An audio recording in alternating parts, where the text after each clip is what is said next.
नहीं होनी चाहिए।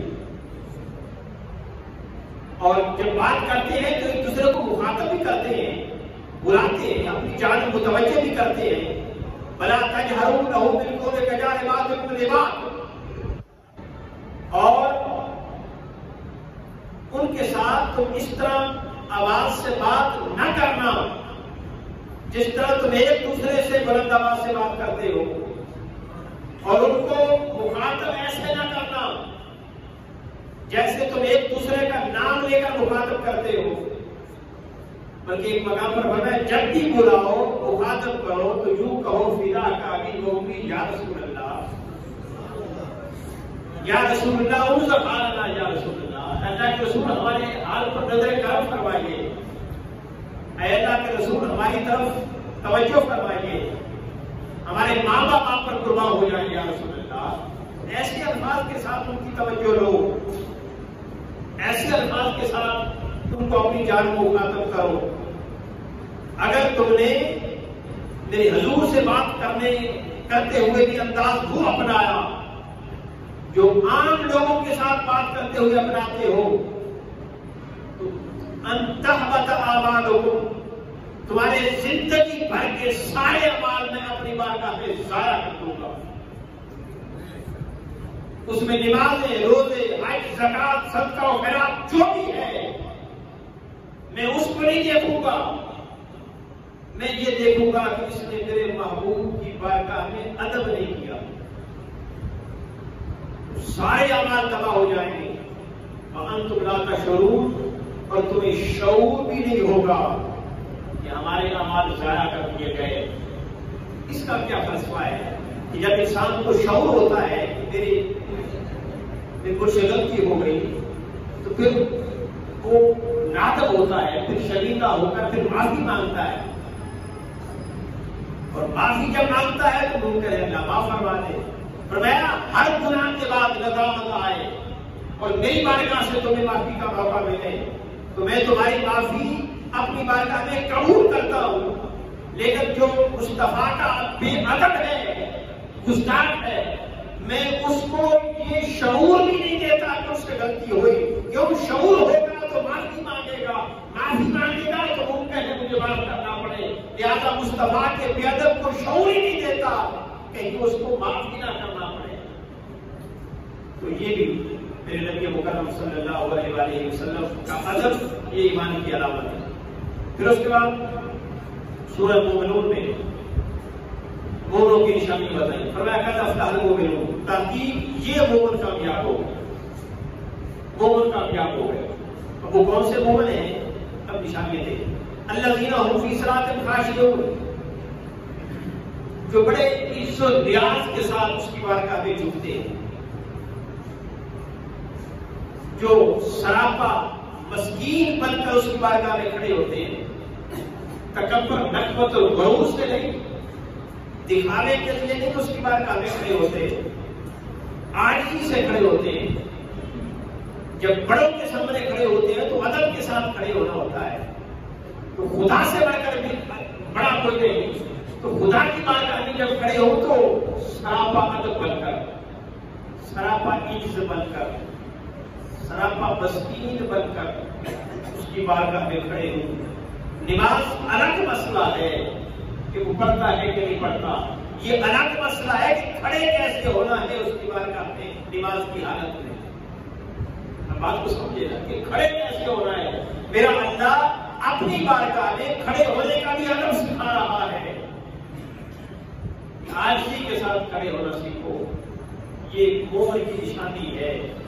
वल्लज़ीना हुम अनिल लग़्वी मुरिदून, और मोमिन की एक निशानी ये भी है कि वो फजूल कामों से, बेहुदा कामों से किनारा कश होता है। उसको रग़बत नहीं होती फजूल तमाम के साथ, फजूल बातों की तरफ तवज्जो तक नहीं देता, ध्यान तक नहीं देता, किनारा कश इख्तियार करता है। जो गलत रवाज हो, जो गलत रस्में हो, जो गलत बातें हो, जो गलत किस्से कहानियां हो, जो खेल तमाशा हो, मोमिन उसकी तरफ तवज्जो नहीं करता। मेरे नबी मुकर्रम एक लोगों के ग्रोह से गुजरे के पास से गुजरे तो वो खेल कूद में मशगूल थे। मेरे हजूर उनको देखकर रुक गए, वो दौड़कर हजूर की बारगाह में आए। मेरे आका ने फरमाया, है खेल कूदने वालों, क्या दोज़ख से निजात की जमानत मिल गई जो खेल कूद में मशगूल हो? अर्ज़ की नहीं या रसूल अल्लाह, क्या दोज़ख से अज़ाबे कब्र से निजात की जमानत आ गई? अर्ज़ की नहीं या रसूल अल्लाह।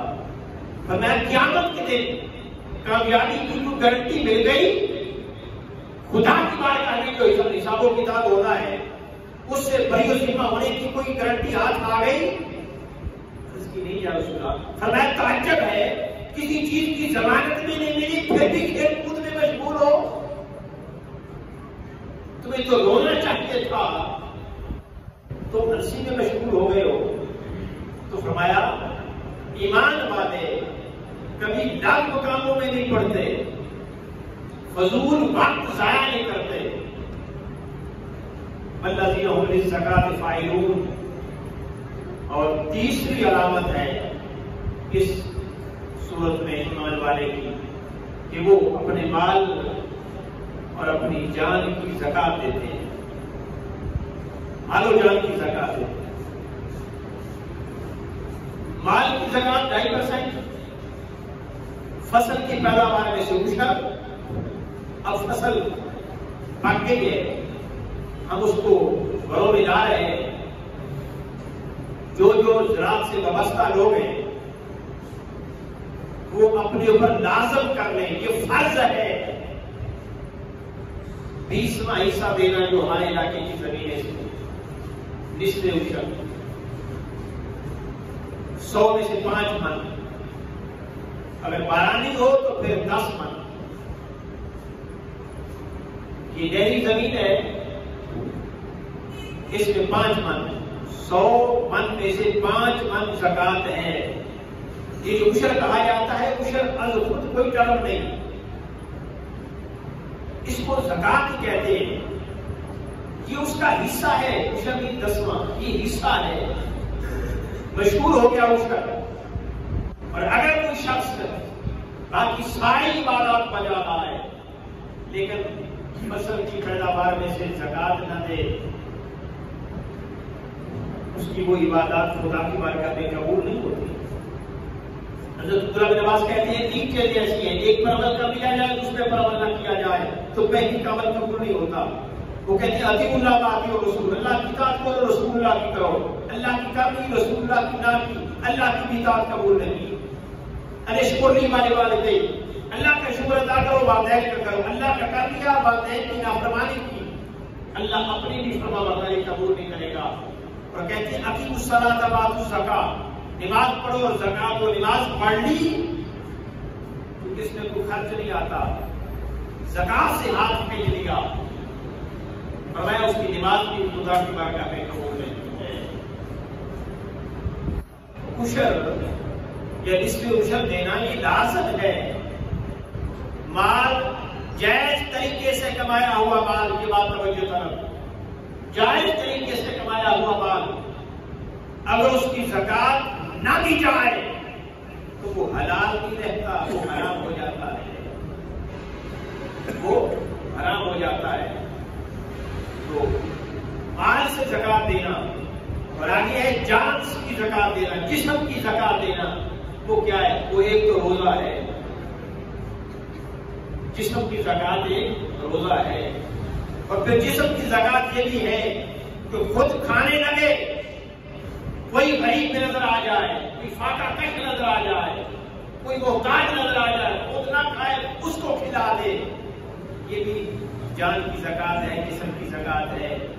और तीसरी किस्म की ज़कात ये है कि निज़ाम बातिल से निजात के लिए लड़े, खुदा के दीन की सरबुलंदी के लिए लड़े, अल्लाह के दीन को बुलंद करने के लिए लड़े। खुदा के दीन को सरबुलंद करे, निज़ाम अदल के लिए लड़े, निज़ाम इंसाफ के लिए लड़े, और लड़ते हुए उसकी जान निकल जाए तो फरमाया ये भी जान की ज़कात है। माल की ज़कात तो मोमन कौन होता है, माल की भी ज़कात दे, और मोमन कौन होता है चीजों की भी ज़कात दे। वल्लज़ीना हुम लिफ़ुरूजिहिम हाफ़िज़ून, और अपनी शर्मगाह की हिफाजत करता है मोमिन। मोमिन बेहूदगी की तरफ नहीं जाता। फिर हुजूर ने फरमाया, ऐ ईमान वालों, दो चीजों की तो मुझे जमानत दो, मैं मोहम्मद तुम्हें जन्नत की जमानत देता हूं। दो चीजों की जमानत जन्नत के बदले में। फरमाया, एक जबान की जमानत दो कि जबान से किसी को अज़ियत नहीं पहुंचाएंगे, चुगली नहीं खाएंगे, कीमत नहीं करेंगे, गोई नहीं करेंगे, बोहतान नहीं लगाएंगे, झूठ नहीं बोलेंगे। जो भी जबान से बाकी चीजें निकलती हैं 80% गुना जबान से सरदर्द होते हैं। तुम जबान की जमानत दो, इससे कोई गुनाह नहीं करेंगे, और शर्मगाह की हिफाजत की जमानत दो, मैं मोहम्मद तुम्हें जन्नत की जमानत देता हूं। तो यहां भी कोई बात की, ईमान वाले वो आएंगे वल्लज़ीना लिफ़ुरूजिहिम हाफ़िज़ून, जो अपनी शर्मगाहों की हिफाजत करते हैं। तो यहां पे 4 निशानियां बताई ईमान वालों। अब आगे ये सूरह आराफ है। अब इसमें एक बड़ी अहम बात, कुरान कहता है ना, जा बजा कि तफक्कर करो, तदब्बर करो, गौर फिक्र करो, इसको समझो।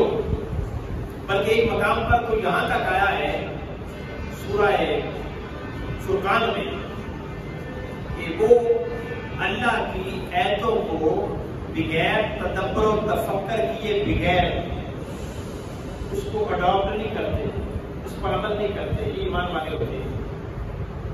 अल्लाह की आयतों पर भी गौर फिक्र किए बगैर वो अमल नहीं करते।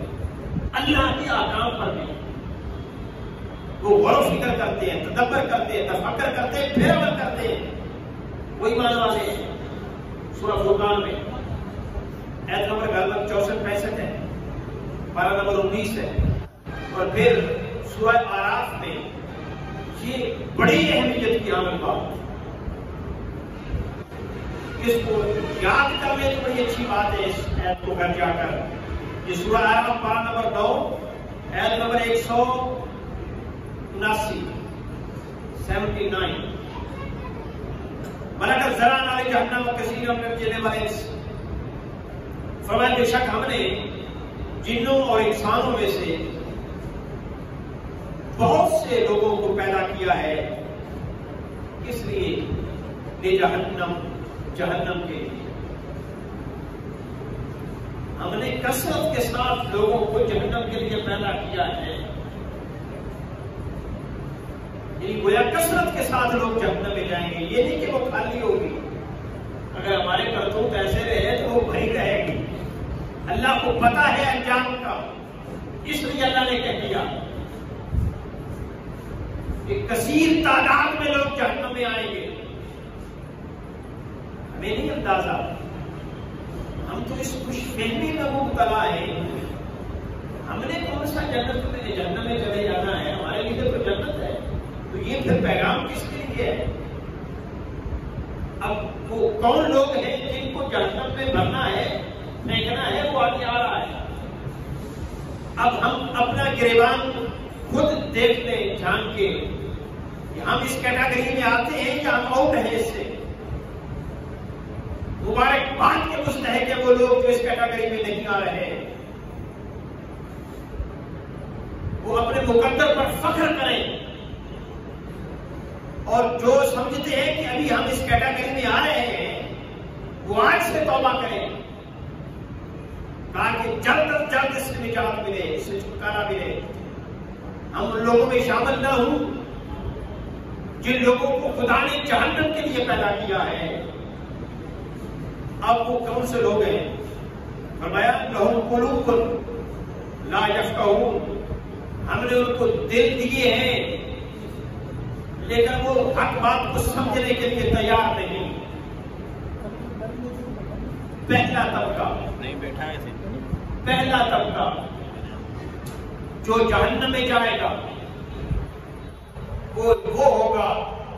फरमाया कि हमने उनको दिल दिए हैं वो अकल दी है, दिमाग दिया है, सोच और फिक्र करने का शऊर दिया है, सोचने और समझने की अहलियत और सलाहियत दी है। ये सारी चीजें उनको अता कर रखी है, लेकिन फिर भी उसने कभी सोचा नहीं, फिर भी वो हक और बातल पे तमीज करने के लिए तैयार नहीं, फिर भी समझने के लिए नहीं तैयार हो रहा। बस इतनी बात की, आगे क्या है वो छोड़ दिया जाए हम पे। हमने उनको दिल दिए हैं लेकिन समझने के लिए तैयार नहीं हो रहे, जहन्नम में जाएंगे। अब इस पर गौर खोज कीजिएगा वो क्या अल्लाह ने बात की है। दूसरी बात,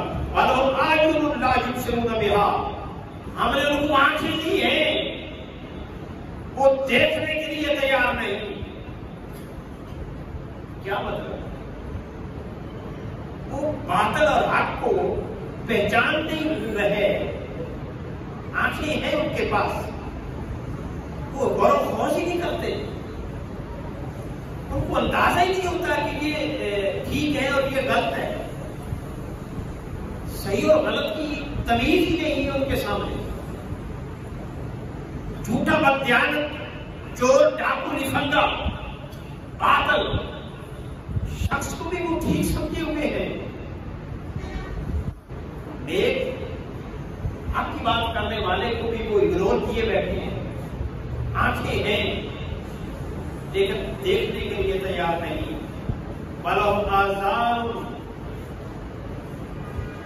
उनको कान दिए हैं, ला यस्मऊन बिहा,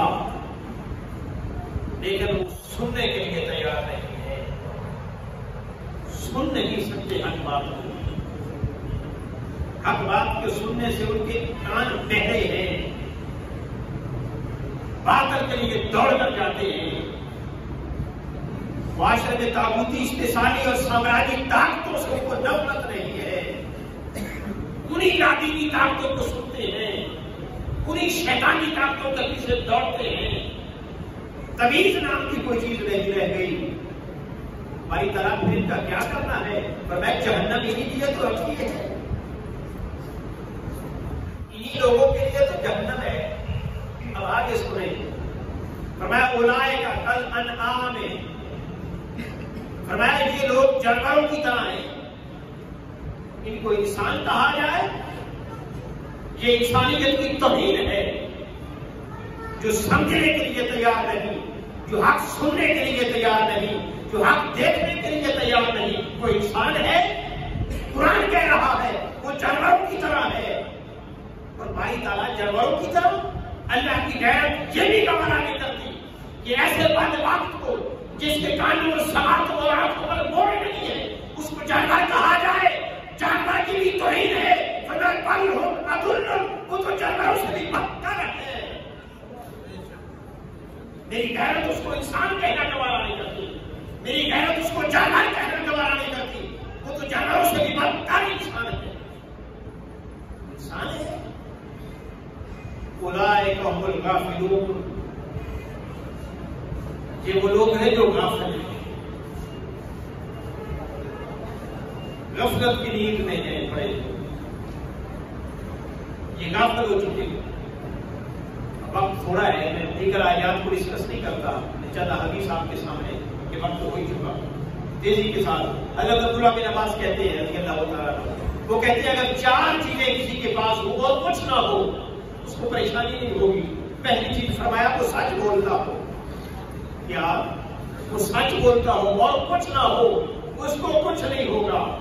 और दूसरी चीज फरमाया उसका अखलाक अच्छा हो और कुछ ना हो उसको कुछ नहीं होगा। फरमाया वो अमानत में दयानतदारी से काम लेता हो और कुछ भी ना हो सुरखुर होगा।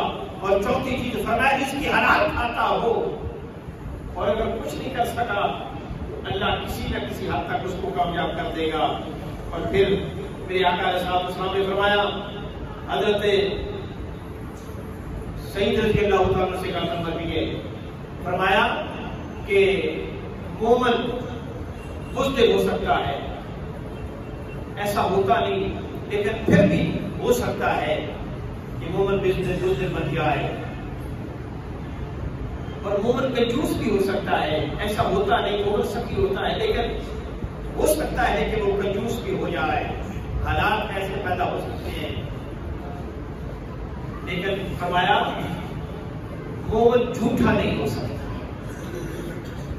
मोमन झूठा नहीं हो सकता। दुहाई खुदा की, झूठा हो और मोमन हो ये नहीं हो सकता। मेरे नबी मुकर्रम ने फरमाया,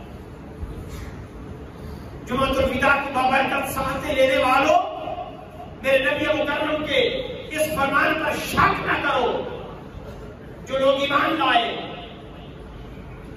और ईमान लाने के बाद ये है कि लम यक्ताबू, वो शक नहीं करते अल्लाह उसके रसूल पर, वो कामयाब होंगे, वो मोमिन है। अगर अल्लाह उसके रसूल की इस बात पर शक है तो फिर ईमान के साथ हमारा कोई ताल्लुक नहीं। अगर यकीन के तौर पर इस बात को लेते हो तो फिर झूठ को छोड़ना होगा। बुज़दिल हो सकता है मोमिन, कंजूस हो सकता है, लेकिन मेरे आका अलैहि सल्लम ने फरमाया वो झूठा हो सकता नहीं। और फिर फरमाया इबादुर रहमान अल्लज़ीना यमशूना अलल अर्दि हौना, मोमिन जो है अल्लाह का जो बंदा है वो आजिज होता है, मस्कीन होता है, वो तकब्बुर नहीं करता, वो गरूर नहीं करता, वो किसी को हकीर से नहीं देखता, हर किसी को इज्जत देता है, किसी को हकीर नहीं समझता, अपने आप को कमतर समझता है, दूसरों को अपने से बढ़कर समझता है। आखिरी बात हजरत इमाम ज़ैनुलाब्दीन के हवाले से कि खलीफा वक्त आया हरमे काबा में, किसी ने तवज्जो तक न की, किसी ने देखा तक नहीं, हर कोई अपनी मशगूलात में मसरूफ है, उसके सिक्योरिटी गार्ड जगह बना रहे हैं, लेकिन कोई उसकी तरफ देखने को तैयार नहीं। इतने में अचानक सन्नाटा छा जाता है, लोगों की निगाहें मेन गेट की तरफ लग जाती हैं, लोग रास्ता छोड़ते जा रहे हैं, खामोशी छा गई, लोग अपने मामूलात भूल गए, लोग अपने मामूलात भूल गए, लोग अपनी आवाजें बंद कर रहे हैं। खलीफा वक्त ने पूछा अपने साथियों से, अब यकदम क्या हो गया, सन्नाटा छा गया, देखो क्या हुआ। लोगों ने कहा वो जो दरवाजे से मेन गेट से दाखिल हो रहा है, जिसकी खातर लोग खामोश हो गए, जिसकी खातर लोगों ने जगह देना शुरू कर दी, जिसकी खातर लोग स्वागत खड़े हो गए, जिसकी खातर लोगों ने मामूलात को छोड़ दिया, मशगूलात को तर्क कर दिया, वो कोई और नहीं, वो हजरत हुसैन का बेटा ज़ैनुलाब्दीन आ रहा है। वो सरापा आजिज़ है, उसकी निगाह झुकी हुई है, उसकी आंखों से आंसू जारी है। लोगों जो मुआशरे में अपने आप को आजिज़ बनाते हैं, खुदा लोगों के सामने उनको बड़ा बना देता है। अगर बड़ा बनना चाहते हो तो लोगों से अपने आप को कमतर समझो, खुदा की बारगाह में बड़ा बनना है तो लोगों से अपने आप को कमतर समझो, खुदा बड़ा समझेगा। और अगर खुदा की बारगाह में इज्जत चाहते हो तो खुद को लोगों से बड़ा समझो, खुदा जलील करके रख देगा। मेरे आका ने फरमाया जिसके दिल में एक राई के दाने के बराबर भी तकब्बुर हो वो जन्नत में नहीं जा सकता, जहन्नम उसका इंतजार कर रही होगी। दुआ है अल्लाह जल्ल वअला हमारे हाल में फरमाए। एक बात आपसे करनी है वो ये कि अब रमजान